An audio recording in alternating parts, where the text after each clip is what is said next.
Good afternoon, everybody. Time for a quick copper report. You are currently looking at the current melt value of all U.S. coins from coinflation.com. I'm going to put every link below that I cover during this video. But as you currently see, the melt value of one copper penny is 2.3 cents. The nickel is just a little bit over 5 cents. This is actual money. The other pennies that are minted after 1982 and the dimes and the quarters, that's all fiat.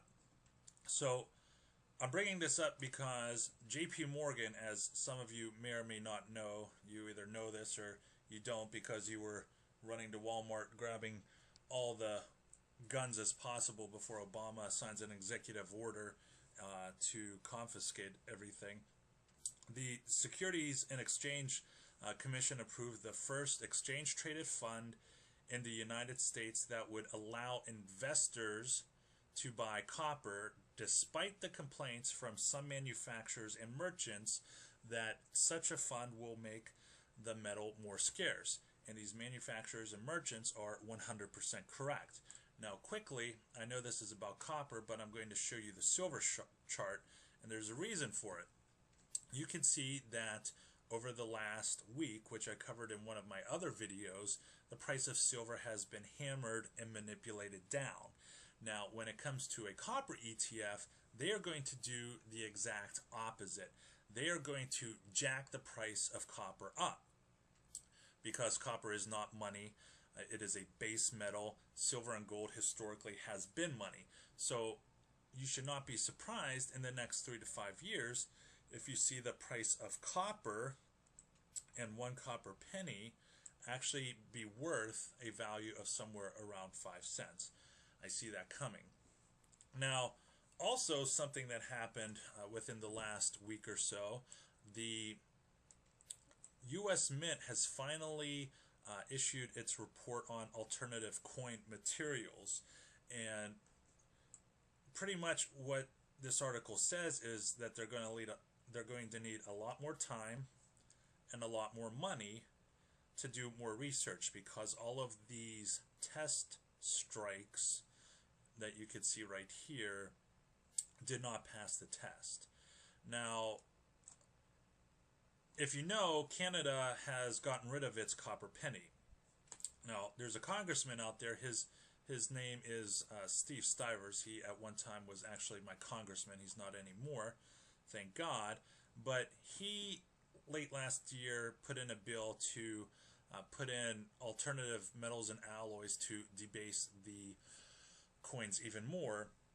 And I want you to know that the term debase has come from putting base metals into coins. So back whenever your 1960 quarter was 90% silver, they debased it by putting the base metal of copper in it. And now the quarter is worth, when it comes to metal value, absolutely nothing. So I found a video of Steve Stivers last month.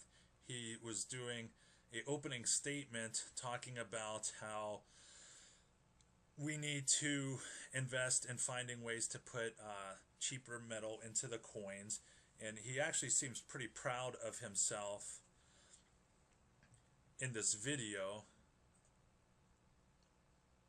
I just played a little bit of that for you, and I'll put it below. And he actually had a woman, I believe, that used to work for the Royal Canadian Mint to come in and talk about how successful they were when it comes to hammering out these new coins. Well, the thing that Congressman Stivers doesn't understand is that they were not successful when it came to hammering out these new coins, because they no longer have the penny. So I personally think that we definitely need more coins, and the coins should not be no longer minted. However, why are you going to go through the process of figuring out how to debase your coins even more when eventually you're just going to get rid of them? And that's something that Steve Stiver does not know yet, but eventually he will. Now, for those of you that are familiar with this on the internet, there are a lot of rumors that says that the U.S. Mint is going to get rid of the pennies and nickels sometime next year.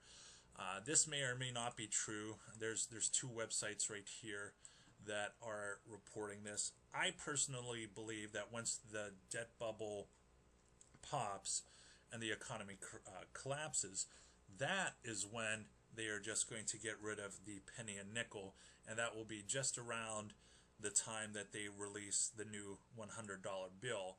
And I'm bringing this up because there's a lot of significance whenever it comes to this new design and the hitting meaning to it. You could see that this side represents the gold standard, and this side represents the fiat standard.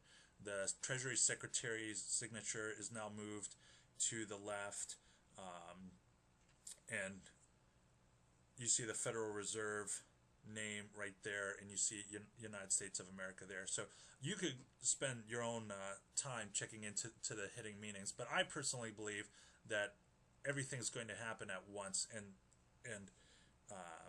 that's only going to happen whenever the debt bubble collapses. Now, I'm going to talk about real quick, what does this really mean for you? Well, if you wanted to spend some time when it comes to collecting copper pennies, you don't necessarily need to go to the internet to purchase copper pennies, but this is what is going on that you're probably not already aware of. Provident Metals, and this is one of the first big metals dealers online that seems to be cornering the market whenever it comes to selling copper. They have a whole line of copper products right here. And like I said, I'm really not into copper. It's not my thing. I highly doubt I will ever buy a copper bar. I may just buy one just so I could hold it in my hand and say, okay, I have one. But they also have a product line of pennies. Now, up until 2 weeks ago, this is the only product that they had. You could buy $50 worth of copper pennies on here for $109.95. Now, you need to keep in mind, if they get rid of the copper pennies and just pennies in general, and they get rid of the nickels, and these are no longer in circulation, then you could melt them. So some people think that that's eventually going to happen. It probably will. If they are if vendors and retailers are no longer accepting pennies, then there's no reason to have them around, so people could go ahead and melt them. But I'm also going to show you real quick right here, the Portland Mint. They have been in business for some time. All they sell is copper and nickels. You could buy 65 pounds of copper pennies, which is a face value of $100, for $170, which actually is a good deal because the melt value is over $200. And after overhead and everything, these guys are probably making 10 to 15% return for every unit, which is not bad. You could also buy boxes of nickels here, or you could just go to your bank and ask for boxes of pennies and nickels. And real quick, something that I was not going to talk about, but I'm going to just because it came to mind. So everybody is familiar with Coinstar. Well, there are also rumors on the internet that Coinstar, who has Brinks as their, I believe, their armored car unit, they have now made an agreement, allegedly, that Brinks will now be sorting out all copper pennies that Coinstar collects.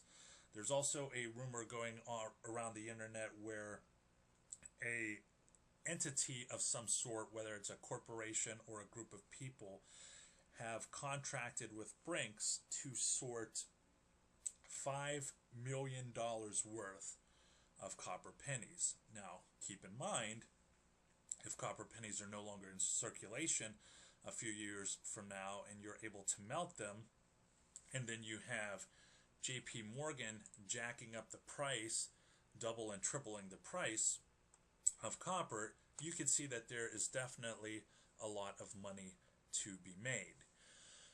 So the last thing I'm going to cover is, if anybody is interested in getting their hands on copper pennies, if you have a lot of time, which I do not, but there's one trick out there that I'm surprised a lot of people that already collect pennies do not know, and that is if you go to your bank and you pick up a box of pennies and you take it home and you put it on your scale, if it reads somewhere around 15 to 15 and a half pounds, then more than likely 100% of the pennies in this box are going to be zinc.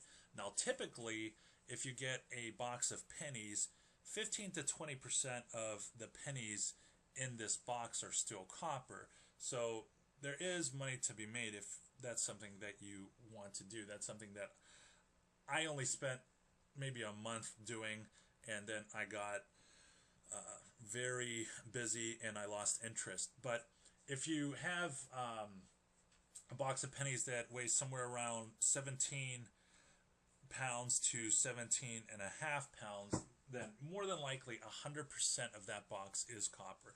So I know that there are many copper penny hoarders out there that will go to multiple banks and pick up maybe 20 boxes of pennies during the course of each week. And if you want, just put them on the scale. If it reads somewhere below 16 and a half pounds, then you may just want to go ahead and take it back to the bank and not even open it and just worry about the heavier boxes. So I just covered a lot. The price of copper is, in my opinion, going to explode over the next 2 to 3 to 4 years, especially if there's a collapse. There's already going to be a manipulation going on in the future, and if there's some sort of economic collapse, you could almost see the price of copper 1 cent Lincoln penny almost be double, triple, or even quadruple of the value. And that's all I have for now.